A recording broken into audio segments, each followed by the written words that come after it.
lot is going on in the textile industry from the PLI scheme to the sustainability trend, while the global economic scenario, inflation and other factors also define the sector health. In these times, India has high expectation from this sector. Let's talk about a few details with Mr. Updeep Singh, a textile industry veteran with 34 years of experience. He is currently associated with Sutlej Textiles, a part of the KK Birla Group. Hello sir, thank you for joining us today. Hello, Anushruti. My pleasure. So, sir, I'm positive that the textile sector is seeing an increase in demand due to the festive season. What are your thoughts on the current state of the industry? Anushruti, let me tell you this that the textile industry did well over the last couple of years until about last quarter as well. The sector was doing reasonably good. However, we have seen some headwinds in the sector in the last quarter or the first quarter of this fiscal year, wherein this was riding high on because of the volatility on the raw material prices.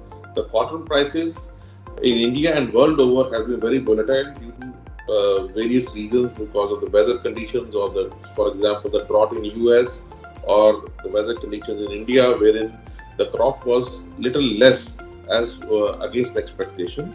So, as a result of this, the prices of cotton have been very high, and this also impacted the prices of man-made fiber raw material as well. For example, polyester or viscose. In addition to this, the geopolitical situation across the globe we have witnessed because of the war and the volatility in the crude prices as well. Textile industry is facing a little bit of stress, or I would say headwinds over the last one quarter or so. We feel that this should be over once the new cotton crop comes in, and also when the geopolitical situation improves across the globe and there is a increase in demand, because today the demand is also very much subdued for the textiles. So we feel that textiles sector should grow from here, should do well. Although we did well over the last couple of years, but now it is a little bit subdued for the time being, and we see that in next quarters we should be able to do better. So, talking about the trends, what are the major trends right now in the textile industry? See, if you look at today, textile industry is looking at the sustainable solutions across the textile value chain. Even if you see the garmenting or you see right across from the cotton. So one is the sustainability, which across the value chain is being looked at. Another thing is innovation in terms of the fibers. Various fibers which we need to use, sustainable fibers, and then the traceability. So basically, I would say that innovation and sustainability, these are two mantras which textile industry is now looking forward to, and we will see a lot of sort of changes coming in towards this.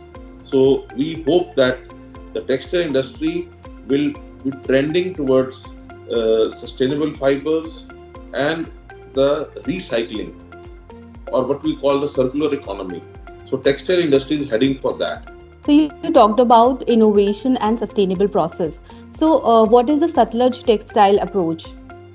See, we are very clear on this, and we have a roadmap for our sustainable processes as well as products.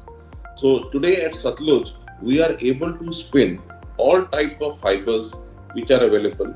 So that is one. All types of sustainable fibers as well. For example, soya, hemp, what do you call bamboo, or what all fibers which are sustainable, we are able to spin that. So we have a strategy for that.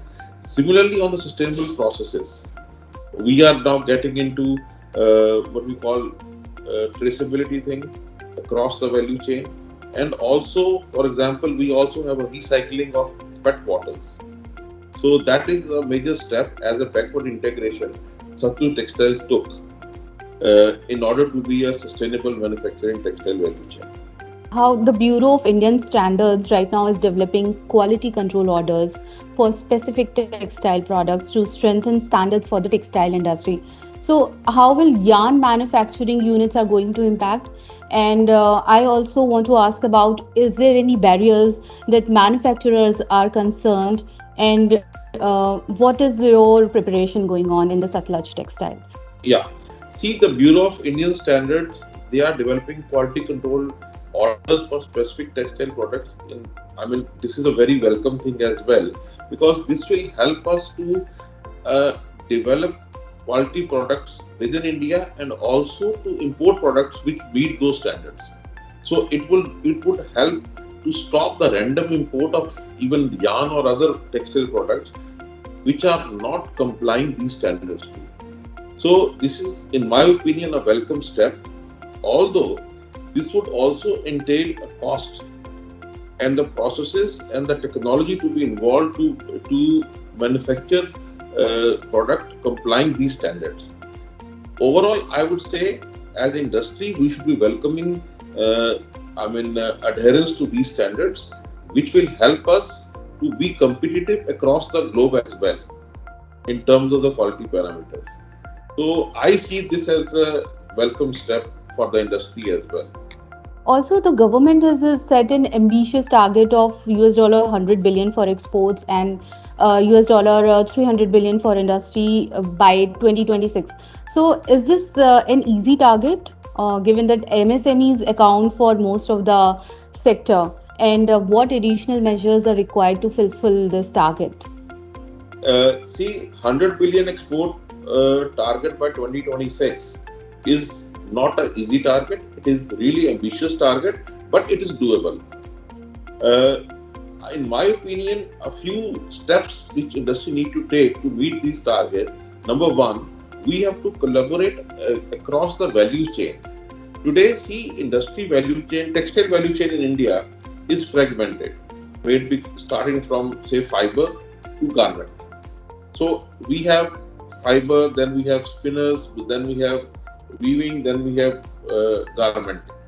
So there need to be a strong collaboration across the value chain.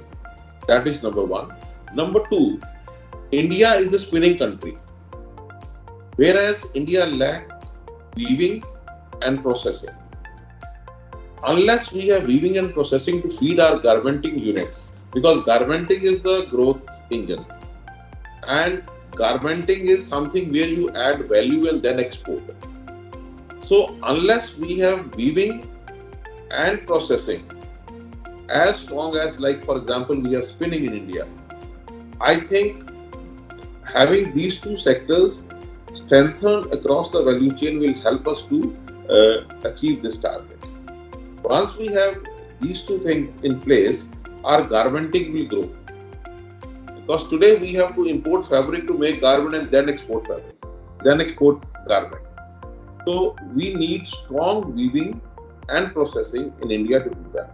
Number three, as I said, we have to sort of collaborate to have maximum export in the value added product. Even if made be garment, made be yarn or fabric, there has to be value addition across the value chain which will help us to achieve these targets. And the next one is the innovation, because we have to compete globally. And to do that, we need to have innovation in the processes as well as innovation in the product. Next is the sustainability part, because what is going to happen, for example, in EU, we are witnessing that we'll very soon have regulation on sustainability as well. So, Indian manufacturing companies must adhere to these sustainability standards in order to have their products sold in EU and other developed countries like US and EU as well.